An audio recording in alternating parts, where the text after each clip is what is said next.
اعوذ باللہ من الشیطان الرجیم بسم اللہ الرحمن الرحیم۔ عزیز طلبہ السلام علیکم۔ گورنمنٹ ڈگری کالج فورڈ آباس کی طرف سے اردو کے لیکچر کے ساتھ پروفیسر خضر عباس آپ کی خدمت میں حاضر ہے۔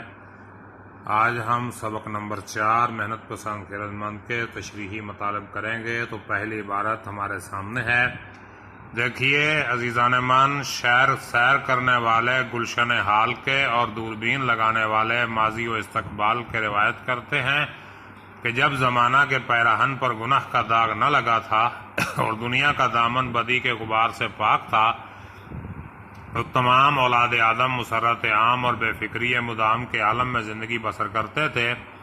ملک فراغ تھا اور خسرو آرام رحم دل فرشتہ مقام گویا ان کا بادشاہ تھا۔ وہ نہ ریت سے خدمت چاہتا تھا، نہ کسی سے خراج باج مانگتا تھا۔ اس کی اطاعت و فرما برداری اس میں ادا ہو جاتی تھی کہ آرام کے بندے قدرتی گلزاروں میں گلگشت کرتے تھے۔ نوٹ ہے جی، یہ سیاق و سباق جو پہلے انہوں نے دیا ہے یہ اجمالی سیاق و سباق ہے، یعنی پورے کے پورے سبق کا ایک ہی سیاق و سباق ہے۔ تشریح طلب اقتباس اردو کی درسی کتاب کے سبق محنت پسند خیرت مند سے لیا گیا ہے، جو مصنف کی مشہور زمانہ کتاب نیرنگ خیال سے منتخب کیا گیا ہے۔ سبق میں مصنف غیر معروف کرداروں کی زبانی ہمیں محنت کی عظمت کا احساس دلاتے ہیں۔ وہ بتاتے ہیں کہ جب تک محنت کرتے رہیں گے تو ہماری زندگی میں ایک ہی موسم موجود رہا ہے، یعنی بہار کا موسم، لیکن اگر ہم اپنے کام سے انصاف نہیں کرتے تو ہم محتاجی کے قریب پہنچ جاتے ہیں اور ہماری دنیا میں کوئی قدر نہیں رہتی۔ اس لیے مصنف ہمیں محنت کی بدولت کامیابی اور کامرانی کی طرف لے جانے کا متمنی ہے۔ تشریح طلب عبارت اقتباس سبق کے ڈیش سے لیے گئے، آغاز درمیان اختتام، یہ آپ نے لکھنا ہے، اس کے بعد تشریح کرنی ہے۔ اور یہ آگے انہوں نے جو ہے مثالی سیاق و سباق دیا ہے کہ تشریح طلب عبارت سبق کی پہلی عبارت ہے، اس لیے اس کا سیاق نہیں ہے، یہ سیاق پہلے والا ہوتا ہے۔ تشریح طلب عبارت کے بعد مصنف کمال مہارت سے انسان کی تہذیب کے نقطہ آغاز سے لے کر موجودہ دور تک کا سفر نہایت خوبصورت پیرائے میں مختلف تمثیلات، استعارات اور تشبیہات کے ذریعے بیان کرتے ہیں کہ کس طرح انسان طمع کا اسیر ہوا اور گردش وقت کے ساتھ محنت کا خوگر ہوا۔ تشریح ہے جی، مولانا محمد حسین کا شمار اردو کے اولین مرقع نگاروں اور انشاء پردازوں اور مضمون نویسوں میں ہوتا ہے۔ زیر تشریح عبارت میں مصنف بیان کرتے ہیں کہ زمانہ حال کی سیر کرنے والے حضرات جو ماضی اور مستقبل پر گہری نظر رکھنے والے ہیں کہتے ہیں جب یہ دنیا مارد وجود میں آئی تو دنیا میں گناہ کا کوئی وجود نہ تھا، لوگ بھی گناہ سے ناواقف تھے، گناہ کا تصور بھی ان کے ذہنوں کو چھو کر نہیں گزرا تھا، دنیا کا دامن اجلا صاف اور پاکیزہ تھا، دنیا بدی کے گرد و غبار سے مبرہ اور پاک تھی۔ یہ لازماً وہ زمانہ ہوگا جب نسل آدم نے اپنے قدم زمین پر نئے نئے رکھے ہوں گے، برائی نام کو نہ ہوگی، کیونکہ حدیث شریف میں ہے ما من مولود الا یولد علی الفطرہ، نہیں کوئی بچہ مگر پیدا کیا جاتا ہے فطرت پر، رواہ مسلم۔ ذہن میں زمین میں امن قائم تھا، ہر دل بغض و عناد سے عاری تھا، لہٰذا یہ زمین جنت الفردوس کی مانند تھی۔ ایک انگریز مصنف ڈاکٹر تھامس مور نے کتاب یوٹوپیا کے نام سے لکھی ہے۔ اس کتاب میں اس بہشت کا ذکر کیا گیا ہے جو شاید اس پورے عرض پر نہیں ہے۔ اس بہشت کے لوگوں کا پیشہ زراعت ہے، وہاں کوئی فساد نہیں، وہاں کا نظام اشتراکیت یعنی پرولتاری ہے۔ مولانا محمد حسین آزاد بھی اسی یوٹوپیا کا ذکر کر رہے ہیں کہ وہاں فطرت اور انسان میں غم آہنگی تھی۔ آج سے کئی ہزار سال پہلے سقراط نے کہا تھا اگر تمام انسان اس دنیا میں ایک دوسرے کے غمخوار بن جائیں تو اسے کسی اور جنت کی ضرورت نہیں۔ اسی بے فکری کے عالم میں تمام انسان نہایت مسرت و شادمانی کی زندگی بسر کر رہے تھے، ہر طرف امن و آشتی تھا، تمام لوگ خوش و خرم زندگی بسر کرتے تھے اور ایک دوسرے کے لیے خوشیوں اور راحتوں کا باعث بنتے تھے، نفرتوں، عداوتوں اور خوف سے بے نیاز تھے۔ تمام لوگ بے فکری کے عالم میں زندگی بسر کر رہے تھے، کسی کو کسی سے کوئی شکوہ و شکایت نہ تھی، ہر کوئی خوشیوں سے بھرپور خوشحالی کی زندگی گزار رہا تھا۔ شیخ عبد القادر جیلانی کا فرمان مبارک ہے، خوش رہنا چاہتے ہو تو دوسروں کو خوش کرو۔ مصنف مزید بتاتے ہیں کہ عجیب بے فکری کی زندگی بسر ہو رہی تھی، تمام لوگوں کو فراغت اور فرصت کے لمحات میسر تھے، کسی کو کوئی مشقت طلب کام نہیں کرنا پڑتا تھا، ملک میں ہر طرف خوشحالی تھی، پورا ملک امن و امان اور خوشیوں کا گہوارہ تھا۔ اسی مناسبت سے اس ملک کا نام ملک فراغ تھا، جس کا بادشاہ خسرو اعرام تھا، جو بڑا رحمدل اور فرشتوں جیسی صفات کا حامل تھا، جو خود بھی خوش و خرم اور پرامن تھا، اس لیے اس نے عوام کو بھی خوشیوں مسرتوں سے معمور ماحول فراہم کر رکھا تھا۔ ٹینیسن کا قول ہے، ایک خوش مزاج شخص وہ ہے جو دوسروں کو خوش مزاجی عطا کرے۔ خسرو اعرام اپنی رعایا سے کسی قسم کا ٹیکس بھی نہیں لیتا تھا۔ اس کی سب سے بڑی خواہش یہ تھی کہ اس کی رعایا باغوں، جنگلوں اور گلزاروں میں سیر و سیاحت کرے، قدرتی مناظر سے لوگ شاد کام ہوں اور ایک دوسرے سے خوشیوں کا تبادلہ کریں، امن و امان سے رہیں، زندگی کی خوشیوں سے لطف اندوز ہوں اور مل جل کر رہیں، ایک دوسرے کے لیے زحمت کی بجائے رحمت کا باعث بنیں، دوسروں کے لیے مشکلات کی بجائے آسانیاں پیدا کریں۔ یہ تھیں خسرو اعرام کی خواہشات، جن کی توقع وہ اپنے عوام سے کرتا تھا۔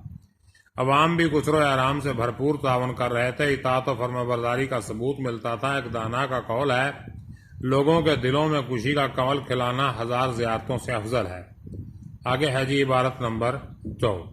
ٹھنڈے اور میٹھے پانی نہروں میں بہتے تھے، چشمے پر لوگ جھکتے اور منہ لگا کر پانی پیتے تھے، وہ شربت سے سوا مزہ اور دودھ سے زیادہ قوت دیتے تھے۔ جسمانی طاقت قوت ہاضمہ کے ساتھ رفیق تھی۔ بھوک نے ان کی اپنی زبان میں ذائقہ پیدا کیا تھا کہ سیدھے سادے کھانے اور جنگلوں کی پیداواریں رنگا رنگ نعمتوں کے مزے دیتے تھے۔ سیاق و سباق دیکھیے اس کا۔ تشریح طلب عبارت سے پہلے مصنف بتاتے ہیں کہ جب انسان کی زندگی گناہوں سے آلودہ نہ ہوئی تھی، لوگ خوشحال زندگی بسر کرتے تھے۔ دنیا میں صرف ایک ہی ملک ہوتا تھا اور یہ ملک کے فراغ تھا۔ اس کا بادشاہ خسرو اعرام نہایت نیک سیرت تھا، وہ لوگوں سے کوئی خراج باج نہ لیتا تھا، تمام لوگ بے فکری کی زندگی گزارتے تھے۔ تشریح طلب عبارت کے بعد مصنف کہتے ہیں، اچانک ایک میدان وسیع میں ایک تختہ پھولوں کا قلعہ، جس کی تیز اور گرم بو سے سب کی طبیعتیں بدل گئیں۔ احتیاج و افلاس نے اس صورتحال کا فائدہ اٹھایا اور ملک کے فراغ میں برائیاں اور بیماریاں پھیلا دیں۔ لوگوں نے نجات کے لیے تدبیر اور مشورہ سے مدد طلب کی۔ انہوں نے محنت پسند خرد مند کا پتہ بتا دیا۔ محنت پسند خرد مند نے ان کو کاشتکاری اور معماری کا ہنر سکھایا۔ لوگوں کی محنت سے عمارتیں تعمیر ہوئیں، میوے اور اناج کے ڈھیر لگ گئے اور زمین سے فصلیں اور باغات پیدا ہوئے۔ اس طرح دنیا کا رنگ ڈھنگ بدل گیا۔ آگے دیکھیں تشریح ہے۔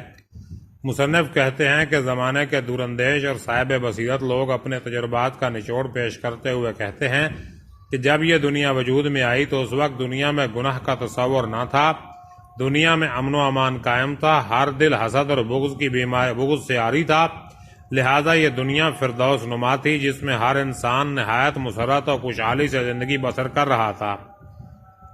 ہر انسان کو قدرتی نعمتیں زیادہ مقدار میں میسر تھیں، ہر وقت موسم خوشگوار رہتا تھا اور ٹھنڈی خوشبوؤں سے معطر ہوائیں چلتی تھیں۔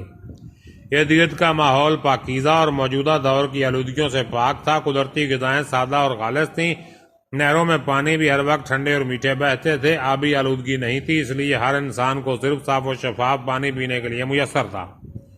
لوگ سادہ زندگی گزارتے تھے، تصنع اور بناوٹ سے ناواقف تھے، انہیں پانی پینے کے لیے قیمتی برتنوں کی ضرورت محسوس نہیں ہوتی تھی، وہ قدرتی چشموں کے کناروں پر جھکتے اور منہ لگا کر پانی پی لیتے تھے اور پانی غذائیت سے بھرپور ہوتا تھا۔ ٹھنڈا اور میٹھا پانی شربت سے زیادہ فرحت بخش میٹھا اور دودھ سے زیادہ مقوی ہوتا تھا۔ انسان موجودہ مشینی دور کے تفکرات اور پریشانیوں سے آزاد تھا، اس لیے انسان جسمانی لحاظ سے تن و مند، مضبوط اور صحت مند تھا۔ جو غذائیں بھی کھاتا فوراً ہضم ہو کر جزو بدن بنتی تھیں۔ انسانی جسم میں قوت مدافعت تھی، اس لیے انسان مختلف قسم کے امراض سے محفوظ تھا۔ قوت ہاضمہ بھی بڑی قوی تھی، جو جسمانی طاقت میں اضافے کا باعث بنتی تھی۔ انسان مسالے دار، مرغن اور چٹپٹی غذاؤں سے ناواقف تھے، اس لیے ان کی زبان کے ذائقے نہیں بگڑے تھے، سادہ کھانا کھانے کے عادی تھے کہ انہیں بہت لذیذ لگتے اور قدرتی نعمتوں سے لطف اٹھاتے تھے، اور یہ قدرتی غذائیں زیادہ طاقتور ہوتی تھیں جو انسانی جسم کے لیے فرحت اور راحت کا باعث بنتی تھی، اور انسانی غم و آلام سے پاک، سادہ اور خوش و خرم زندگی بسر کر رہا تھا۔ آگے دیکھیے تیسری عبارت ہے، آب و ہوا قدرتی غذائیں تیار کر کے زمین کے دسترخوان پر چن دیتی تھی، وہ 1000 مقوی و مفرح کھانے کا کام دیتی تھی۔ صبا و نسیم کی شمیم میں ہوائی خوشبوؤں کے عطر مہک رہے تھے، بلبلوں کے چہچہے خوش آواز جانوروں کے زمزمے سنتے تھے، خوبصورت چرند پرند آس پاس کلیل کرتے پھرتے تھے، جا بجا درختوں کے جھرمٹ تھے، انہی کے سائے میں سب چین سے زندگی بسر کرتے تھے۔ یہ عیش و آرام کے قدرتی سامان اس بہتاج سے تھے کہ ایک شخص کی فراوانی سے دوسرے کے لیے کمی نہ ہوتی تھی اور کسی طرح ایک دوسرے کو رنج نہ پہنچتا تھا۔ سب کی طبیعتیں خوشی سے مالا مال اور دل فارغ البال تھے۔ سیاق و سباق: تشریح طلب عبارت سے پہلے مصنف بتاتے ہیں کہ جب تک انسان کی زندگی گناہوں سے آلودہ نہ ہوئی تھی، لوگ خوشحال زندگی بسر کرتے تھے۔ دنیا میں صرف ایک ہی ملک ہوتا تھا اور یہ ملک فراغ تھا۔ اس کا بادشاہ خسرو آرام نہایت نیک سیرت تھا۔ وہ لوگوں سے کوئی خراج باج نہیں مانگتا تھا۔ تمام لوگ بے فکری کی زندگی گزارتے تھے۔ تشریح طلب عبارت کے بعد مصنف کہتے ہیں کہ اچانک ایک میدان وسیع میں ایک تختہ پھولوں کا قلعہ، جس کی تیز اور گرم بو سے سب کی طبیعتیں بدل گئیں۔ احتیاج و افلاس نے اس صورتحال کا فائدہ اٹھایا اور ملک فراغ میں برائیاں اور بیماریاں پھیلا دیں۔ لوگوں نے نجات کے لیے تدبیر اور مشورہ سے مدد طلب کی۔ انہوں نے محنت پسند خرد مند کا پتہ بتا دیا۔ محنت پسند خرد مند نے ان کو کاشتکاری اور معماری کا ہنر سکھایا۔ لوگوں کی محنت سے عمارتیں تعمیر ہوئیں، میوے اور اناج کے ڈھیر لگ گئے اور زمین سے فصلیں اور باغات پیدا ہوئے۔ اس طرح دنیا کا رنگ ڈھنگ بدل گیا۔ تشریح ہے اس کی جناب مصنف بیان کرتے ہیں کہ زمین کے دیدہ ور حضرات اپنے تجربات کا نچوڑ پیش کرتے ہوئے کہتے ہیں کہ جب یہ دنیا مارد وجود میں آئی تو دنیا میں گناہ کا کوئی وجود نہ تھا۔ ظاہر ہے کہ یہ وہ زمانہ ہوگا جب نسل آدم نے اپنے قدم زمین پر نئے نئے رکھے ہوں گے اور بدی نام کو نہ ہوگی، کیونکہ حدیث شریف میں ہے کہ ما من مولود الا یولد علی الفطرہ، کہ کوئی بچہ نہیں مگر وہ فطرت سے پیدا کیا جاتا ہے۔ کیونکہ زمین میں امن قائم تھا اور ہر دل بغض و اناد سے عاری تھا، لہذا یہ زمین جنت الفردوس کی مانند تھی۔ اس بے فکری کے عالم میں انسان نہایت مسرت و شادمانی کی زندگی بسر کر رہا تھا اور ہر انسان کو وافر مقدار میں قدرتی نعمتیں میسر تھیں۔ اللہ تعالیٰ کی عطا کردہ نعمتوں سے ہر کوئی یکساں مفید و مستفید ہوتا تھا۔ موسم ہر وقت خوشگوار رہتا، ٹھنڈی ٹھنڈی اور خوشبو میں مہکی ہوئی ہوائیں چلتی تھیں، جس کی تاثیر بڑی مسحور کن ہوتی تھی۔ اسی پرکیف ٹھنڈی اور پاکیزہ ہوا میں قدرتی غذائیں تیار ہوتی تھیں، کیونکہ یہی دلوں کو مسرور کرنے والی ہوائیں قدرتی غذاؤں کی تیاری میں معاونت کرتی تھیں۔ اسی لیے قدرتی پیداواروں یعنی زرعی اجناس اور پھل وغیرہ زمین کے دسترخوان کی زینت بنتے تھے۔ یہ تمام چیزیں زیادہ مقدار میں تھیں، جس کی وجہ سے ہر ایک کو وافر مقدار میں میسر آتی تھیں اور کسی کو بھی کمی کا احساس نہیں ہوتا تھا۔ چنانچہ ہر انسان جی بھر کے اللہ کی نعمتوں سے فیض یاب ہوتا تھا۔ وہ زمانہ تمام قسم کی آلودگیوں سے مبرہ تھا، اس لیے غذائیں بھی پاکیزہ فضا اور ماحول میں تیار ہوتی تھیں۔ اس لیے وہ غذائیں طاقت اور فرحت دیتی تھی۔ خوشگوار ٹھنڈی اور خوشبوؤں سے مہکتی ہوئی ہوائیں دل کو راحت، ذہن کو سکون اور جسم کو سرور پہنچاتی تھیں۔ ایسے مسحور کن ماحول سے پرندے بھی متاثر ہوئے بغیر نہیں رہ سکتے تھے۔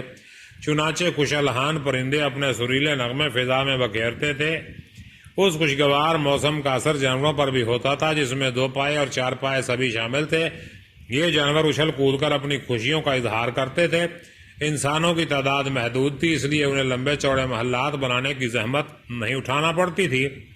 سبھی لوگ درختوں کے سایوں میں زندگی بسر کرتے تھے۔ درخت بھی زیادہ تعداد میں تھے، کیونکہ یہ دست انسانی سے محفوظ تھے اور تمام انسان ان کے گھنے سایوں میں بڑی پرکیف اور پرلطف زندگی گزار رہے تھے۔ یہ عیش و عشرت سے معمور نعمتیں وافر مقدار میں تھیں، اس لیے کسی کو بھی کمی کا احساس نہیں ہوتا تھا۔ ہر شخص کو یہ چیزیں کثرت سے میسر تھیں۔ انسان حسد اور رقابت کے منفی جذبوں سے ناواقف تھا، کیونکہ ہر انسان کو جی بھر کر قدرتی نعمتیں میسر تھیں اور کسی کے دل میں بھی چیزیں جمع کرنے اور سمیٹنے کا خیال جنم نہیں لیتا تھا۔ اس لیے سبھی خوش و خرم رہتے تھے اور کسی کو بھی ایک دوسرے سے رنج نہیں پہنچتا تھا، بلکہ دوسروں کو خوش و خرم دیکھ کر خوش ہوتے تھے۔ سب کی طبیعتیں خوشی سے معمور اور دل سکون و راحت کی دولت سے مالا مال تھے۔ تو عزیز طلبہ، یہ 3 پیراگراف کی تشریح ہم پڑھ چکے ہیں۔ کل انشاءاللہ باقی پیراگراف کی تشریح کریں گے۔ تب تک کے لیے اجازت دیجیے۔ اللہ حافظ۔